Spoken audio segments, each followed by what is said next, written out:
The show is about to start. Thank you for your cooperation. Enjoy the show, and please come back and visit us again.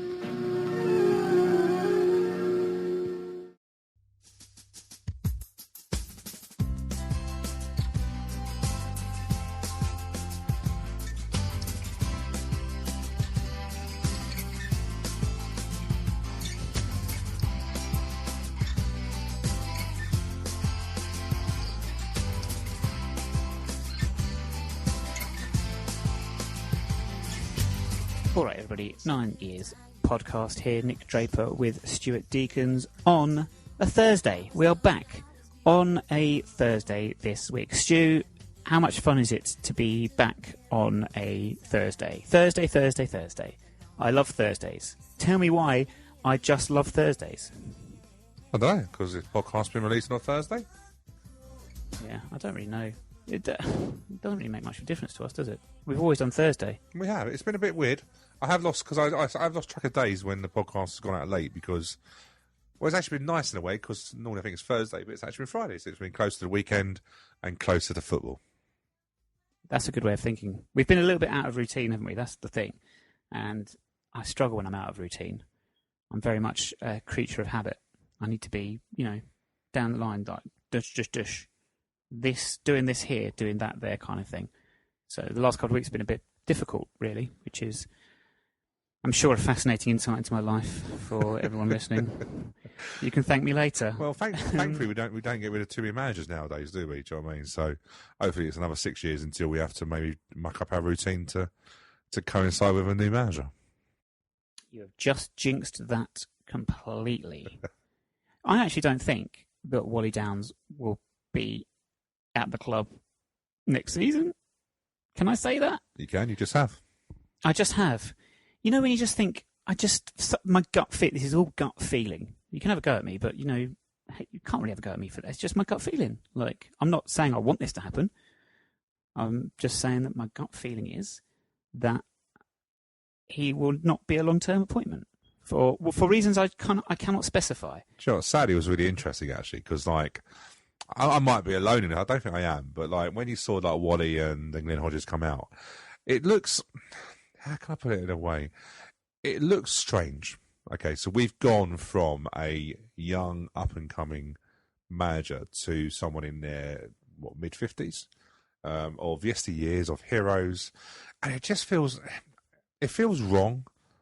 It doesn't feel like, it feels like they're just here for, and I get what you're saying now, it feels like they're just here just as a stopgap until someone else comes in. But equally, I love it. I love the fact that we've got somebody who's a little bit outspoken, who doesn't seem to be, for somebody who's been in the game so long, doesn't seem to be very media trained. I love that, because it basically means that Neil Ardie was a little bit measured. He was always a little bit. He knew what he was going to say, how he was going to say it. Wally's great, because sometimes he just wants to say things and has to stop himself a little bit, or can't stop himself. And it feels wrong, but equally it just feels like, do you know what? This is so refreshing, and I'm just going to enjoy it whilst it lasts. I wouldn't say that Wally Downes didn't have a filter, but I certainly think the filter he has is a little bit looser than the one Neil had. That's what we think so far. Anyway, we are recording this prior to the Meet the Manager event at the club, so perhaps that will further endorse your point, Stu. Who knows? Maybe it'll go the other way. I can't wait. And to be fair, it looks like I have a personal audience with Wally and Glyn, because I think I'm one of the only ones that are going there. There'll be one row of seats. How many seats do you need? Why do you need a whole row? Well, obviously some other people might turn up, but yeah, I think obviously the time of year and the, well, let's be generous. The 4-day notice. It's gonna put pay to a lot of people that probably wanted to go and just can't go because of the time of year. It was rather short notice, wasn't it? It's one of those where I'd have said just hold it over until January. It doesn't have to be. I know people are very excited about Meet the Manager, like we've always done, and they want this event to happen. But I think people would have understood if we'd have just said, look, let's just hold it over to January, give people more of a chance to make arrangements so they know the date and things like that. Difficult time of year anyway. People were having Christmas dues and all sorts going on. So would anyone really have complained if we'd have just said, we're going to do it in the new year for this reason, X, Y, Z, whatever. Fine. As long as I've always said, like, as long as you can justify your thinking behind a decision, people might still disagree with it, but at least you've come out with your rationale, and people can judge it fairly, or more fairly. To be honest with you, I think you could delay this another week. You could literally delay this until Wednesday the week after, easily. I think that's more of a struggle for me, though, just because of Christmas time. Of course. You always have people that have stuff booked in, but you could probably have easily delayed it another week, given people a bit more notice to see if they could change their plans, put the club shop open. There's loads of things you could have done. I think 4-day notice, we've got previous, we've done this before on, special meeting we had, we gave a week's notice. We've got previous on this, haven't we? Do you know what I mean? And maybe sometimes I think the powers that be just need to realise that we don't all live and breathe football, and we do have other things to do in our social life. I'm going to see Wicked, for example. Again? Have I mentioned this? No, I'm not actually. I want to. I've not booked tickets yet. I will do, though. I will go back to it one day. Because one of the teachers that we went with, that was his 19th time seeing it. Wow. I'm thinking he's catching up on your record with Priscilla, which is what, 36, 37 now? Do you know what? I've not been to the theatre in probably, since at least a year before I got married, because I had to save for that. So, yeah, I want to go. But the thing is, I remember a day when the top theatre price, the top seat was like 60 odd quid. Now I look and it's like approaching the 90 to £100. It's a lot of money to play for a bit of music. For a bit of music. Love you trying to undersell it there. You love it, Stu. You love it more than you love Lyle Priscilla was Taylor. great. If that was back on... Hey, Jason Donovan in Priscilla, the Queen of the Desert, was absolutely superb. But, that's enough about theatre. Jason Donovan or Lyle Taylor? Oh, I can't see... I mean, oh, I can't no. What do you mean there's a decision to make here? Well, one's a footballer and one's just does musical stuff. I was going to say something else then. Thanks for clarifying that one for me. Here was I thinking that one was a journalist and one was a foreign ambassador. I can't really see Lyle Taylor on a stage, like doing a musical number like, I don't know, my what's that one? What's the one that Jason Donovan was in before? Not the Queen of the Desert. He was in Joseph. Joseph. Yeah. I can't see Lyle singing about his Technicolor Dreamcoat. Do you know what I mean? Well, that'd be a sight, wouldn't it? You're complicating the matter here. Lyle Taylor or Jason Donovan? Jason Donovan, because Lyle has deserted us. That's absolute nonsense. I know that's a lie, because come Saturday, I might just leave it there. Yeah. We know that you'll be outside the Valley player entrance, the players' tunnel at like 11 o'clock. Just you and George waiting for them to open the turnstiles. Your giant cutout picture of life-size cardboard cutout of Lyle Taylor. It's going to be a nightmare, because I don't really want to see Lyle on Saturday, because you're going to realise again what a character you've missed. And he's scoring bucket loads of goals, isn't he? All we're going to see on Saturday is someone playing with a smile on their face, and he ain't going to be in a blue shirt. Put it that way. Hey, but we will be in blue shirts, which is good. No, we are. It says in the programme. Once it's in the programme, it must be true. So it said in the programme for whoever we played, Rochdale, that Wimbledon will be in their blue kit, which we haven't been the last 2 visits to Charlton, disappointingly. So I fully expect us to be in blue, as we should be, like we were the last time we went to the Valley as Wimbledon FC and lost 2-0. We're talking an awful lot about this Charlton game, which should be at the end of the podcast. But do you remember that 2-0 defeat we had? Do you remember the own goal? Was it Dean Blackwell that sort of bumped into Neil Sullivan? I've always...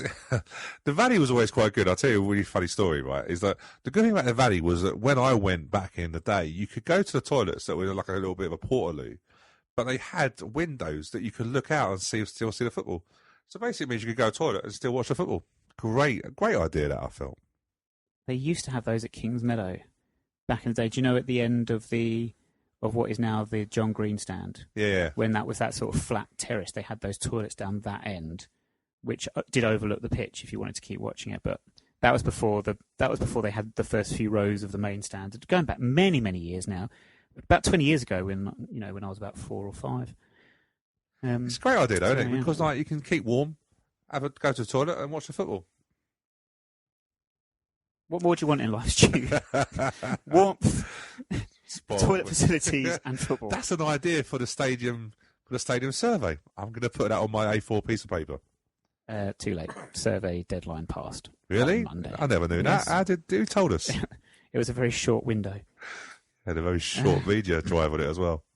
Yes. Speaking of short media drives, we're all over the shop today. If you haven't already figured out, listeners, we're 10 minutes into the podcast. We've got no script. And when I say no script, normally we have some form of idea of what we're meant to be doing. This week we've literally got nothing. Zilch. I've got the questions ready for Wally with a trolley. That is as much as I've done. We do want to talk about the Rochdale game, of course we do. We want to talk about... we'll look ahead to the Charlton game properly a bit later on. I've just mentioned Wally with a trolley. We have a special guest this week, Stu, which I've been able to line up. Happy days. Which is great, which might explain why I haven't bothered to do a script because my time was taken doing something else. However, first of all, I do want to touch on the Don's Trust election results because these are very, very important. And you and I and Mark Hendricks and Kevin Boris and George Jones have put a lot of time and effort into the hustings for this. And then the election steering group, Tom Brown and John Dolan and Tudor Jennings, lots of people have put lots and lots of time into this. And then, of course, there are the 11 candidates who put themselves forward for election. Well, 12 candidates. Anne-Marie Godfrey did put her name forward. Unfortunately, had to withdraw, but we thank her for putting her name forward in the first instance. And then we had the 11 candidates that were actually on the ballot paper. The results were announced on Saturday prior to kick-off against Rochdale. And it's, I guess, new broom is the phrase to use, isn't it? The 4 candidates who were seeking re-election none of them were re-elected. And 4 new people were voted onto the board. Luke McKenzie, one of them, he has previously served, but many years ago. But he has come on, as have for the first time, I believe, Rob Crane, Hannah Kitcher, and Anna Kingsley. So we congratulate the 4 of them. We commiserate with all the other candidates. We thank Tim Hillier, Matt Breach, Nigel Higgs, and Sean McLaughlin for their service on the board. And we thank Mark Brewer, Dennis Lowndes, and James McDonald for standing. I was surprised that not one of the restanding candidates was re-elected. I was not expecting a complete change. Now, there has been lots of talk about vote for change and hashtag vote for change. It was more a slogan than an actual concerted campaign, I felt. But that's what's proved to be. 4 new people. Do we read anything into that, Stu? Or that's a stupid question for me. There must be something to read into that, sure. Yeah, there is. And of course, we were involved in the hustings, so I deliberately didn't give an opinion on what I felt until the results. Well, no, so I think that's fair. Well, we can discuss the results. I'm still not of a mind to reveal who I voted for. No, but what I'm in a mind of is sort of why was there change? And hey, look, I thought maybe 1 or 2. I thought there would be change. I thought there would be at least 2 new people on there.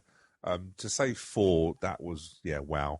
And I think if we remember properly, I think even a 5th person who just missed out was also one of the new people standing, which was Dennis Lowndes, wasn't it? So the ones that did, the ones that were serving and didn't get back on, did in the end miss out by quite a bit. It wasn't really close in the end. And there's a few reasons. There might be the vote for change was very big. We obviously had a different way of doing it this year. We were involved with doing the hustings, which was a different way of doing it. So the new people that were coming in, if they weren't known to people, then anybody who could, anyone could see them and listen to them and ask questions. And we have to remember we have fans from all over the world who are Don's Trust members. So that brought it a little bit differently. So I think we made a little bit of a change. I'm not saying we changed it completely, but I think we had an influence in that. But my personal opinion is that the change comes from the disastrous start to the season when we had the 80% that was mentioned by Joe at a meeting. I just think that was a big thing. That unfortunately, that being allowed to get through the Don's Trust board so easily and then being presented to the fans who, let's be honest with you, I haven't seen a meeting like that for a long time when there was genuine disappointment and amazement that we were being delivered something about 80% of coming, otherwise you won't get your season ticket. So I think there's certain events that have happened that have led to the vote for change getting momentum. There's lots of talk of disconnect. Disconnect is the word, and whether a perceived disconnect between the club and the trust and the supporters is there or is genuine or what have you. I mean, I don't know if that... it's difficult to tell whether this vote... It depends on what your definition of disconnect is, doesn't it, I suppose? I don't think a turnout... So we were very happy that turnout increased 17%. Didn't increase 17%. increased to 63%, to 44% turnout this time. So we're very pleased with that. That doesn't hint at a disconnect. A disconnect, some might suggest, would be fewer people turning out to vote. The fact people are engaged and have used their ballots this time suggests that people are feeling engaged and connected with what's going on. So in a strange way, a perceived disconnect has led to greater engagement in a weird way. Possibly, but then also, it's like anything, isn't it? If we again, I'm not going to go into politics because we stay away from that. But if you look at the Brexit vote for the referendum, that was a big turnout, wasn't it? It stirred up a lot of emotions. There was a big drive about it. This is probably, this bunch of Don's Trust Board elections is probably the most talked about I can remember for a long while. Of course, it helped when you had 12 people standing, so that helped because all of a sudden you did have different types of people. My personal opinion is I think change is great. I think sometimes it can get a little bit stale. Disconnect. I think I don't want to keep going on about what we did because it's not about blowing our own trumpet because we do that anyway. But it's what I mean by in the world of social media and it's so easy now to get stuff out there, video and stuff like that. I think the Don's Trust can evolve and can use a lot of the technologies. I think I still get frustrated when there's 80 people turning up for a Don's Trust board meeting. I think it's a waste of time of everybody. I don't know what anyone gets out of it. We know the hours that the Don's Trust board have put in. I don't understand what they get out of those meetings. I get nothing out of them. We sort of go really because one, it's a good chance to all meet up and get away from our normal day-to-day things. But there's just no engagement to them, and I think the Don's Trust board have got to move with the times. And one of the encouraging things when we looked at the manifestos was there was a genuine desire for the people that have actually got on to get communication channels better for whatever way. And I think we just need to move on a bit. The times have changed. I still think there is, like you say, there is still work to be done. Turnout, 44%. You really want to see that go up. I think it might have been John Dolan that mentioned perhaps it should really be in line or mirror sort of general election results. I would go further, Stu. I should say it should mirror the Brexit referendum, which had a 100% turnout. Now, I know what you're going to say. Don't go there. I know what you're going to say, but look, clearly it was 100% because 52% said leave and 48% said remain. Add those percentages together, makes 100%. Don't argue with me. I know percentages. My name's not Hannah. I know what I'm talking about. 100%. So, yeah, but we should be aiming for at least 60%, I think. But yeah, those 4 new people will officially take up role on the 20th of December. There is the Don's Trust annual general meeting at Kingsmeadow, 7:30 p.m, I believe. The 20th must be the Thursday, mustn't it? So it's next Thursday. So it will actually be on the day of our next podcast, which is great. So please, if you can, make it down there. It's interesting. You're right. There's fewer than 100 people normally in your average Don's Trust meeting at Kingsmeadow. The person with the lowest number of votes in this election got a total number of 172. So clearly, do you know what I mean? I'm just going on. Obviously, this isn't exact science, but you can at least know that judging by who got the lowest number of votes, you know that 172 separate people voted. That's the only thing we can say for certain, looking at the figures in terms of numbers, because they don't votes. I think there was something like 1,200 votes cast, but if you add up the total number of votes, there was a lot of people didn't vote for all 4 people, basically. Yeah, so, I just think, you know what? I just think it's so important. We're going to move. We're moving into a time when the Greyhound Stadium has been flattened. It's basically going to be handing over to us very, very soon. We're going to start building on it. Sometimes it's one of those things that you don't quite believe something until you see the building or the stadium starting to take shape. So sometimes you sort of you think, oh, do you know what? Yeah, we're moving ground, but is it really real? It's going to become real very soon, and that's when decisions that the Don's Trust board are going to take along with the football club board are going to become really, really important. And I know obviously there was talk about needing certain skills, etc., and stuff like that. But I think the biggest thing that I want from this is communication, because I don't want to move into a stadium that we talk about disconnect, but I don't want to move into a stadium that mirrors a Fulham or mirrors any other club that I can go to in London. I want it to look like that the fans have have made an effort to be involved. And that's why the communication for me was massive this year, and it will be massive next year when elections are done as well, because those people on the Dons Trust board, for me, have got to communicate and make sure when we move, we feel that we have an identity. Because the last thing we can do is move. The worst thing we can do is move from Kingsmeadow and go into a soulless place. We all know that place exists up in Buckinghamshire. I want to make sure our place is really, when people come to Wimbledon, the away fans go, yeah, this is the fans club. You can tell by a lot of the things that are there. That's what I'm hoping for. I was thinking about the word disconnect on Saturday during the game, because it struck me, people can talk about disconnect, but there seems to be a better word for me at the moment in terms of perhaps describing our fan base, and that word would be dispassionate.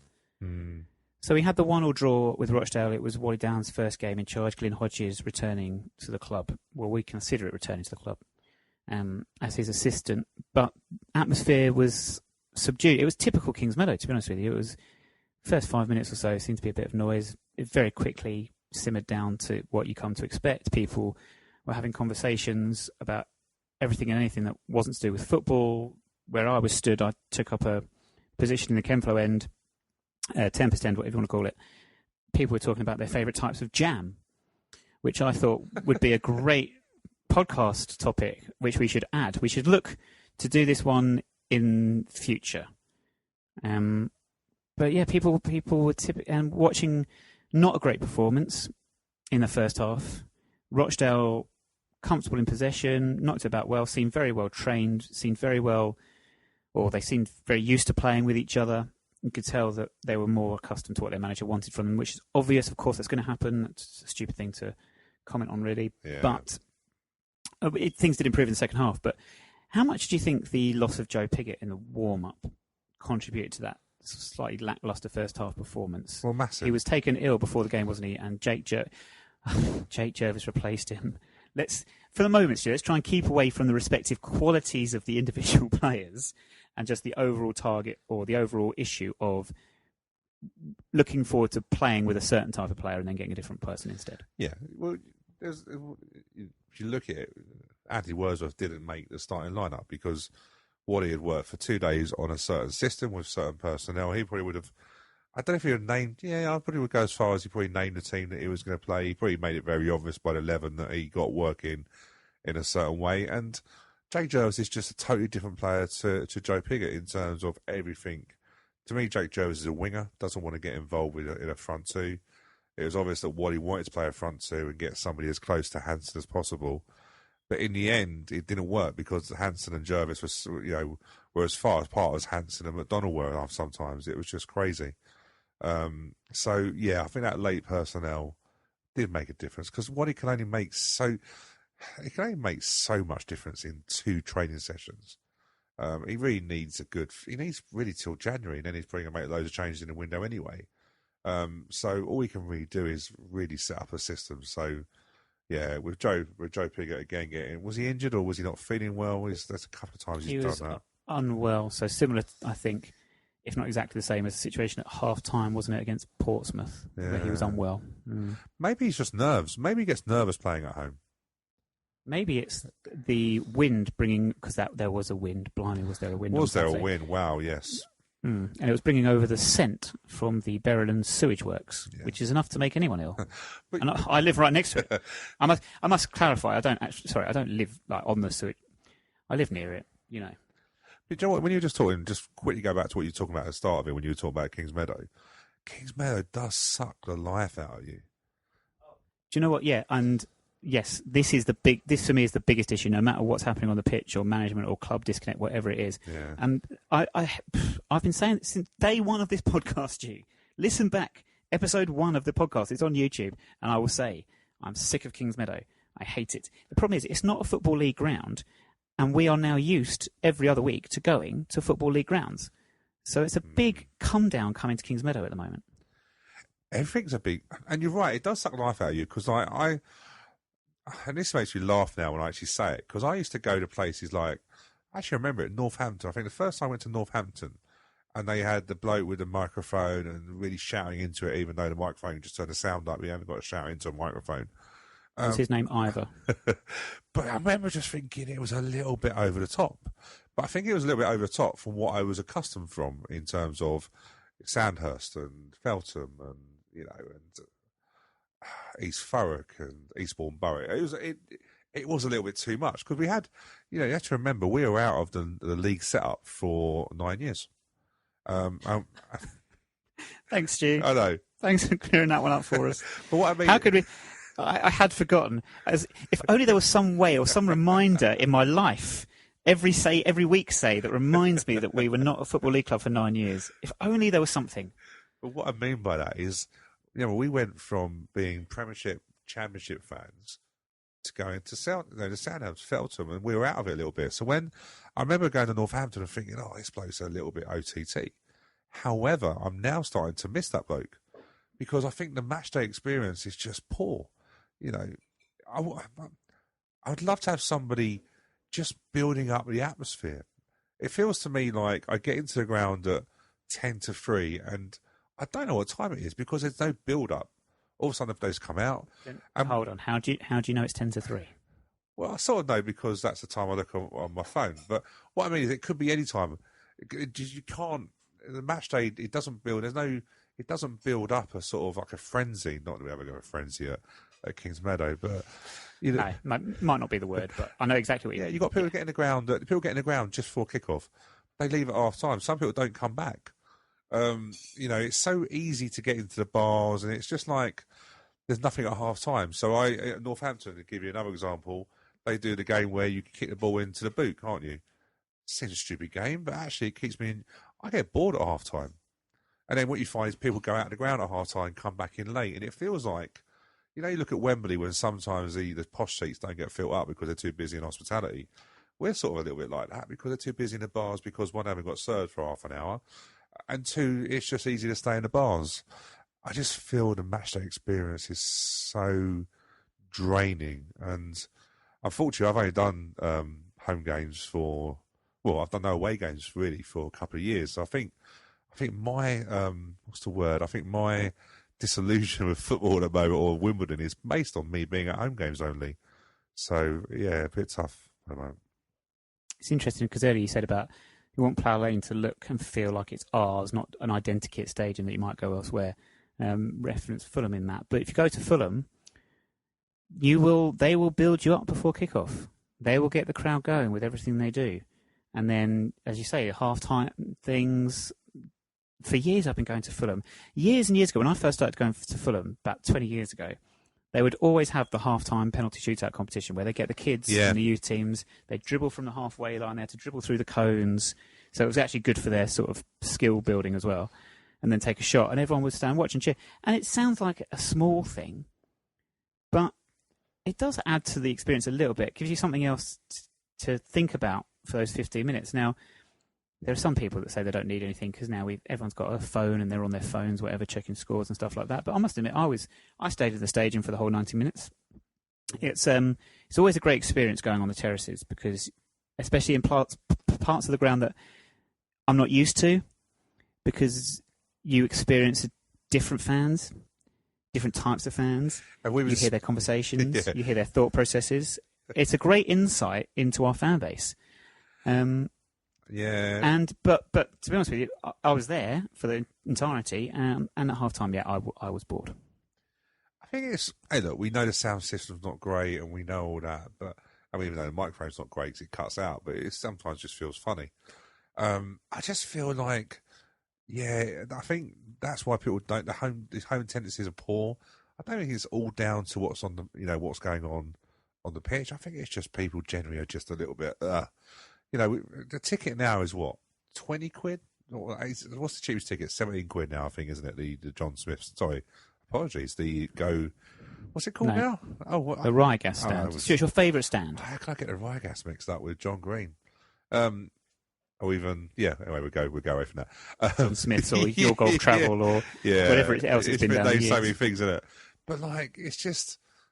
you pay quite a bit of money now, and I hate saying it, but you want to have a sort of like a. It's become an entertainment now, isn't it? You know, I know people go to Chelsea because it's more of an entertainment sport rather than a football game. But if we're going to go back, going back to Plough Lane, we are going to attract fans that are actually going to want to see more than just 90 minutes worth of football. So we really have to really think about that. If we go with the same model of nothing before the game, nothing at half time, then I think we're going to lose fans because they actually are expecting a little bit more for their money that they're going to be paying through the turnstiles. Or even not through. I can't even say it anymore, can I? Through the turnstiles, because no one pays on the turnstiles anymore. No, I suppose not. But they're still going through a turnstile. Well, for the most part. All you do now is show your car, which I managed to muck up on Saturday. It's so embarrassing. Couldn't work out how to register my card through the machine they've got. It's been a long time since I've done it. I had to do it 3 times before it worked. Bit embarrassing. Where were you swiping it? Well, I just kept turning it the wrong way, and then I turned it facing the wrong way, and in the end, the bloke who took it off me laughed and put it in himself, and I'm like, oops. Yeah, maybe a bit difficult for me, really. Still, I'm biting my tongue so hard. You have no idea how happy that soundbite is going to make me over the forthcoming weeks of the podcast. There is no doubt unnecessary censors is coming back now. My word. The gift that right. keeps giving, eh? Please stop. Please. I am bright red right now. I think I might be turning purple. Will the second half performance have at least given some fans reason to be cheerful and perhaps given them that value for money that you were there discussing? Because it was a better second half performance. Not saying it's great. Hey, look, bottom line is we've still got a team of players that aren't the best. But it felt... And it was better. And for long spells, Rochdale were trapped inside their own half. They couldn't keep the ball. So it kept on coming back and back. And we deservedly got an equaliser in the end. Yeah, and Joe, in the end, hey, look, we worked hard in that game. I think you could probably say we worked the hardest we have most of the season in terms of distance travelled. And I think it showed in the end because we run out of steam at the end. But I think we really did work hard. But yeah, I think, clear-cut chances. Hey, look, we had the header at the start of the second half that Hansens missed. Obviously. So I'm glad you reminded me of that one because that looked a lot worse on TV than I thought it looked. It was right. So it's down at the end I was at, and it was a great ball by Jervis. It really was. It's the best thing Jervis has ever done. Jervis pass it? It must have been miss it. It was a Jervis cross. It was. Hey, look, like you say, he seemed to be in a position where he was running down the wing. He was getting into that wide area that you said he does prefer. Puts in a great. It was a great ball. It just seemed to. The header was harder than it looked. It seemed from where I was that Hansens had to... he really needed the ball to drop a couple of inches further so he could get a proper head on it. And it was almost a little bit behind him as well. Now, whether that's down to his misjumping, I don't know. I thought at the time it was more down to positions of the defenders, and if he had waited for it to drop a little bit more, then the chance would have gone, if that makes sense. Yeah. That's what I felt at the time. So, but anyway, yeah. I'm defending James Hansens, basically. He does seem to be snatching at some chances at the moment, but that's natural. He's desperate to get goals, and hey, look, Wally's made him out to be the main man. You can't argue with that. So that's great for a forward sometimes to know you're that valued, but equally, we're not doing great in the league, so pressure does get on him. But yeah, I think if you look at that, I think we had the chance where I think Hansens got slid through, and then he hit straight at the goal kick when he lifted it, he could have probably got the goal, but. Those were really the only real sort of clear-cut chances we had. But I just think we worked so hard. You could see Wally and Glenn on the touchline really driving them. That was interesting because you could hear them over the crowd, which I know shouldn't be difficult, but you could really hear them. But I just felt that sometimes that the atmosphere got going a little bit, and it felt like a midweek game sometime where the atmosphere really was driving it through. The rain was horrible, but in the end, you have to argue that. Joe McDonald's probably saved us a point with a save at the end. But we did run out of steam. I think we worked really, really hard. And I think one of the things I think that Wally will probably do very quickly, and I think we've all realised it during the season, is getting his team working harder and probably being a bit fitter. I don't think we're fit enough at the moment. And I think if we're going to play the way Wally wants us to, we're going to have to be a lot fitter than what we are at the moment. Was it simply a case of just working a little bit harder? Was it a case of Wordsworth coming on? He gave us an extra element. Was it simply a case of we just pushed higher up the pitch? Yeah, we did. Hey, look, I thought Will was my man of the match, and I think you were the same as well, weren't you? Yeah. Do you know what? I think we know Will's just. He's a leader we've said all along that we've lost a lot of leaders, and we have, but we still have one in the club. Will is just such a natural leader that when he's given that captain armband, it seems to give him an extra 10%. That sort of pride that he's got for the club. Which, hey, look, I'm an old fashioned, love the homegrown players and stuff like that. But with Will, you generally see his performance step up by a good 10%. He's on the, what he was saying on the front foot. He was in tackles. He was leading them. It's the first time I've seen a captain this year try and drive on a team. So that was good. Wordsworth coming on, he did all right, but we bypassed the midfield, The crazy thing is that we had a wind that was going like 70 miles an hour, it felt like, and we didn't know what way it was going half the time. And we still tried to play long balls, bypassing the midfield. Anthony Hartigan might have been a test match because he looked like he was on the halfway line. Looked like he was on the net line, literally watching a ball going past him all the time because he didn't really get many touches. That could be the way we play. We could bypass the midfield. But we worked hard. And in the end, I don't think a point flattered us at all. And if you look at the results in the end, actually, do you know what? A point was desperately needed. Yeah, we were something like 8 points adrift at one stage. If the results had stayed the same, we clawed that back to 6, bypassing the midfield. I mean, I still think that I know that is exactly what we did. I don't disagree with you. I can't not reference the fact that second half had neither Soares nor Trotter playing. I do think it still makes a difference, though. Like you say, I just think that extra energy in the midfield allowed us to press higher up, and Rochdale couldn't pass their way out like they were in the first half, especially with their goal, which I don't know how many passes they had in the build-up to it.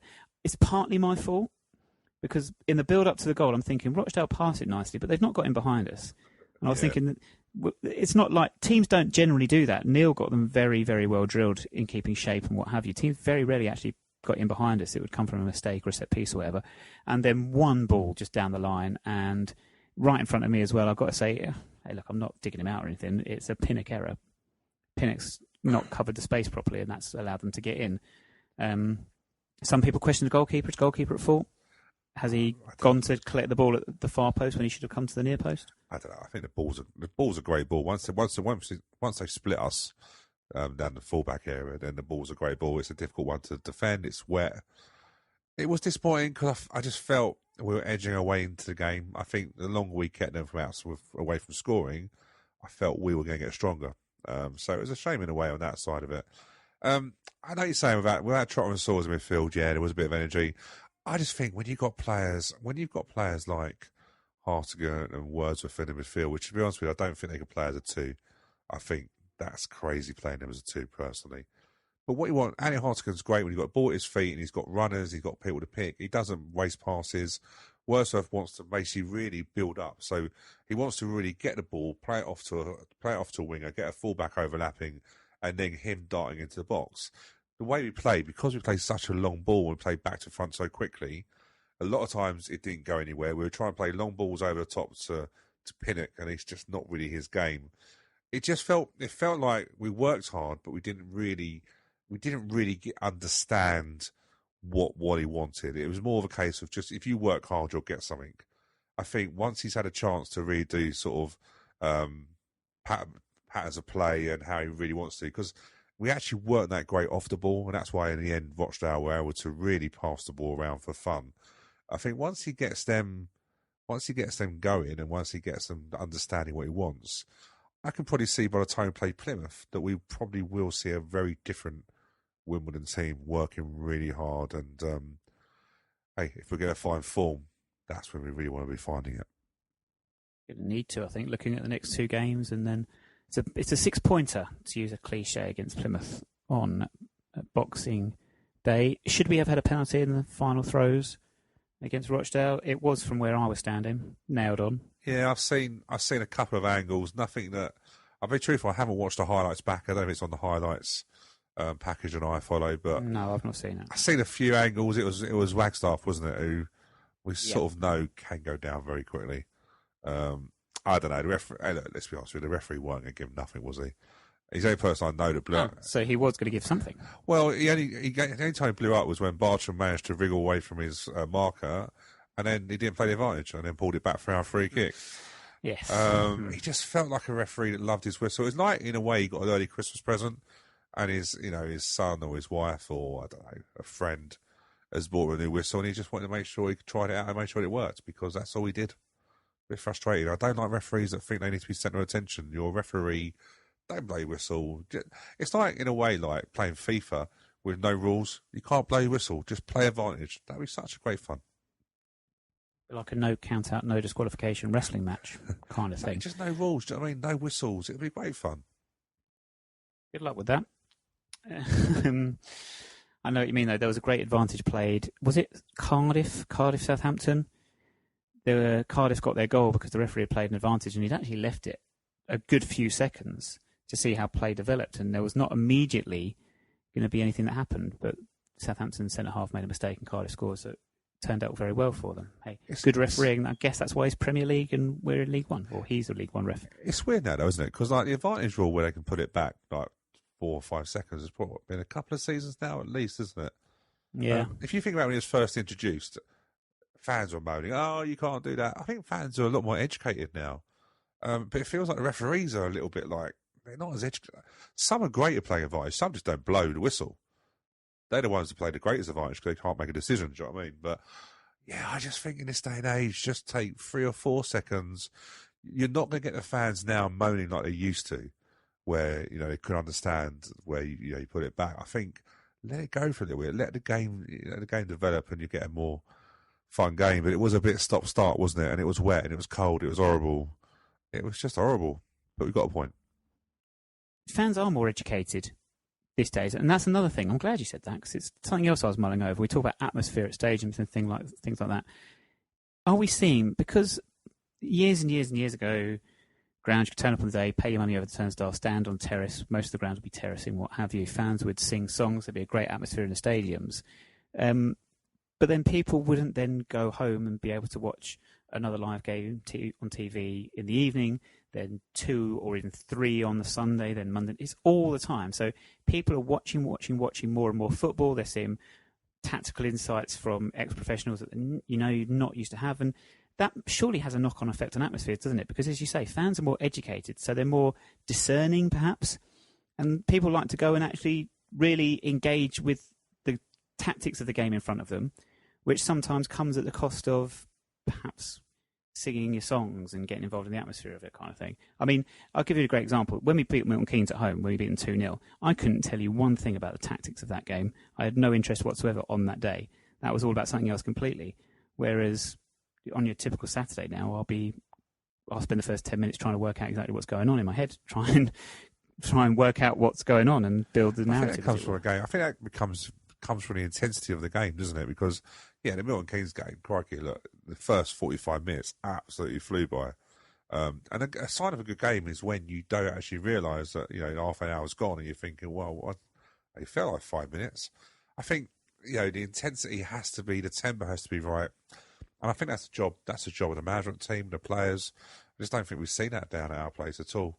I think any time I can really think was a West Ham game. I think the West Ham game flew by, but that was because I think I was trying to make sure that the minutes just flew by because we had a 1-0 lead. 10 men. With 10 men. Yeah, maybe. Hey, look, do you know what? Football's such a great game that everyone's got an opinion. You were talking about obviously standing on the terraces, and I do miss that a little bit because sometimes people see a totally different game to what you're seeing. And don't get me wrong, I don't think for 1 minute that I know everything, but I know enough. But sometimes people see things you think, wow, what have you seen there? Do you know what I mean? But that's what I love about football. I love the fact that you can get someone in there who just basically has no idea, but sounds like they do. We're going to meet the manager tonight, which, for ones you can't get down there, I lay money that someone's going to ask a question just because they want to sound that they know what they're talking about with tactics. Whether Wally tends to make fun of them or not will be another thing. I think that'd be quite funny. Neil was quite respectful, wasn't he, when he answered the question and then answered it again and then 10 minutes later finished a tactical analysis. But, yeah, I think there is intelligence. I don't know about you, but there's too much football on TV. Mm-hmm. I can probably say I haven't watched much Premiership football this year just because it feels like every time I turn on Sky Sports, there's another live game. There has been too much. I think we're getting to a stage where it's just saturated with live games, and it's a little bit, I think I don't know how you stop it. You don't stop it, unfortunately.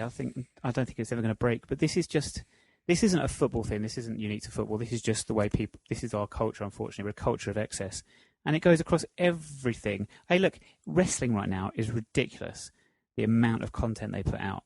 It's just no one can possibly. I restrict mine to like 3 hours a week because, and believe me, Stu, that's not even scratching the surface of what's out there. But that's all the time I can allocate it, and it's the same with everything. Yeah. Do you know, like, it's culture of excess. People just think that people want more and more and more. It's like that old thing. People like it. Let's make more of it. No, less is more. I agree. With the live football, one thing I tend to do now a lot of times is actually watch the people talking about the game. So BT Sports I love because you've got Rio Ferdinand, Michael Owen don't know much about football, but you got Stephen Manningham. I actually really enjoy the actual discussion by it. So I watched the debate, which is on Sky Sports. I tend to at the moment like to listen more about the game rather than watch the actual live game. I went through that phase with wrestling, yeah. Yeah, I think because sometimes you can watch so much football that every game seems to be the same. It's just like nowadays I don't watch the full game anymore. It's really weird. I look back when I was younger. I think about kids now, and I'll give you an example of making you laugh. So I love my boxing. When I was younger, I used to listen to John Pierce on Capital Gold. Midweek football wasn't on TV like it is now. You didn't have the championship where every game was available to you. What's that all about? But I used to listen to games on the radio, and I went back to listening to boxing on the radio because I wasn't paying 20 quid to listen to Tyson Fury against Deontay Wilder. But actually, listening to it on the radio is just such a great experience because the power of radio is that the commentator has got to paint a picture of what's happening. And it just reminded me, actually, that I just get a bit bored of actually watching games. They're all the same. I now want something to make it look a bit and sound a bit better. So I've actually gone back to listening to games on radio. Hey, if you've never tried it, try it. It's actually quite more enjoyable. I think you're just showing your age, to be honest with you. Listening to the boxing on wireless. I used to listen, like I say, Capital Gold every midweek. Jonathan Pierce before he was famous, really, and I used to love it. I used to love listening to it on my. I'm going to get really old now. On my alarm clock and radio. But this is the thing because because you can't see it, because you don't have access to it. It adds a little bit of mystique to it as well, which increases your interest. Once it's all there for the world to see, you're kind of like, or whenever you want it on demand, like you just kind of lose interest. It strips that away from it almost. But hey, that's a bit of a random detour or whatever you want to call that we've gone on there. But it's going to get even more random now because before we play Wally in a Trolley, Stu, we've got a guest. Really? We do have a very, very special guest joining us. A very famous radio DJ that I bet you didn't know supported AFC Wimbledon. Wow. Who's that? Simon Mayo. So, Simon, welcome to the show. Oh, hey. We understand you're an AFC Wimbledon fan? Yes. See, we never knew this. So, wow. Do you have a favourite player from the current squad? Quite like Nightingale. Yeah, that's a good shout. We like him too, don't we, Stu? Big fan. Definitely. Anyone you're not so keen on, Simon? Quite like Nightingale. Yeah, we've established that. Anyone you don't like, players you don't like. Pigeon. Luke Pigden. Pigeon. Luke Pigden left years ago. Yes. Are you just repeating things because we only have a limited number of sound bites for this fake interview? Simon? I don't like pigeons. Okay, great. We'll end it there. Oh, hey. No. We're gonna end it. I don't like pigeons. Okay, Simon. Bye. What's better than a blackbird? That was very weird. That was very odd. Wally with a trolley, Stu? I can't wait. I bet you can't. He's gone shopping. Wally's gone shopping this week. Never. This is the whole point of the game. Otherwise, it's just Wally. It's just called Wally. There would be no game. There'd be no trolley. He could have done it in a basket this week, but then it wouldn't have rhymed. Wally with a trolley. He's gone to what supermarket? Pick a supermarket, any supermarket. Lidl. Not Asda. Lidl, fine. And this week he's picked up one item And that item is one Andy Barcham. Okay? Okay. So if Wally was going to pay for his Andy Barcham through the checkout, he might have even done self-service. I don't like self-service. They should be banned, but he's decided to use it. Maybe we could have a long meeting about whether we should employ him because he uses self-service checkouts. Will Andy Barcham cost Wally more than or less than or fewer than 150 Wimbledon appearances? Oh, that's a good one. Trying to think now when our Twitter has actually said how many appearances someone's made. I haven't made a song and dance about this one, which doesn't necessarily mean that he hasn't passed 150. I would say fewer than. Correct. 148. Wow. Now, if every one of his goals and every one of his assists cost £1, could Wally have bought all his goals and all of his assists for £30? Would he be able to afford all of Andy Barcham's goals and assists if he could only spend £30? Yes or no? So £30 over 140 whatever games. So doesn't do as many assists though as I do moan about the amount of assists that he makes, but yeah, score more.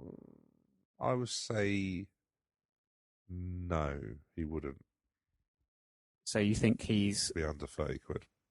So he would be able to afford it for 30 quid? Yes, of course. Yes, sorry. Yes. Yes. Yeah. Cool. Yes. No. Correct. Absolutely.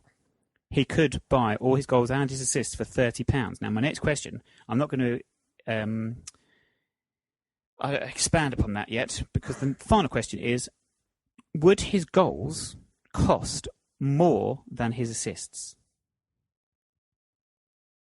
So basically, what would cost more? His goals or his assists? What would cost more?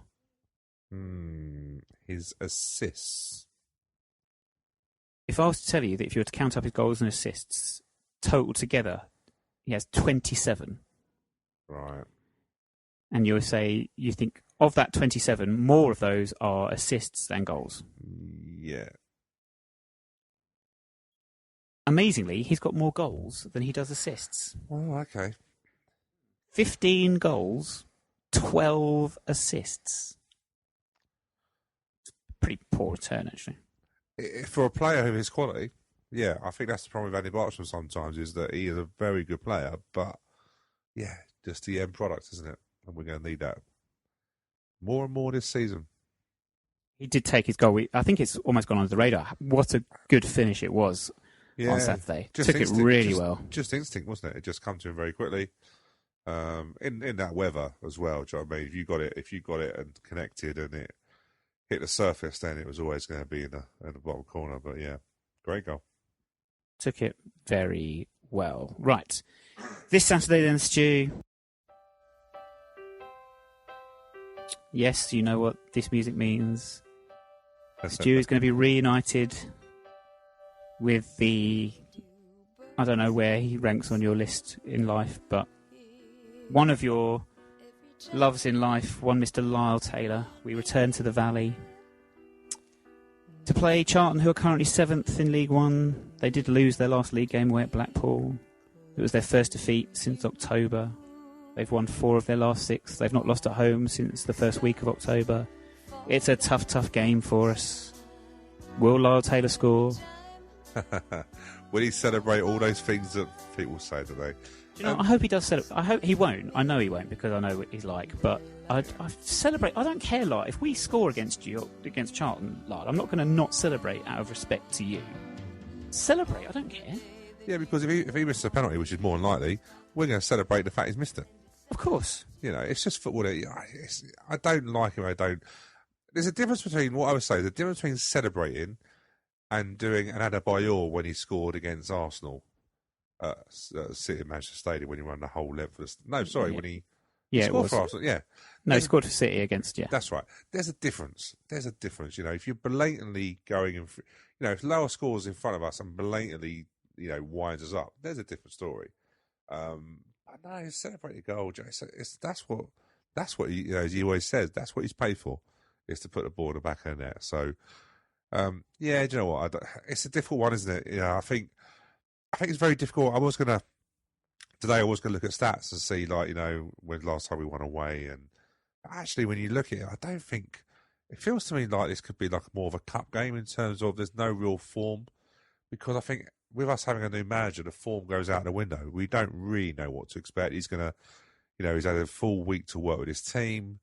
It's very difficult. It's very difficult to put, in terms of all the form and the stats that we've got, our Wally stats. So I'm sort of like really not judging it on that and just judging it on really the fact that I think we get a draw. I think we've probably got a chance of getting a draw on Saturday.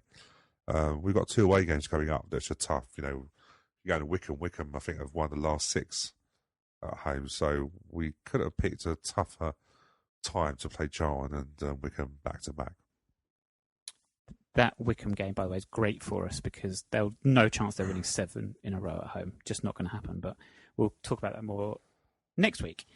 So prediction really for the Charlton game. They've got quality. We know they've got quality. I can't see us keeping a clean sheet there.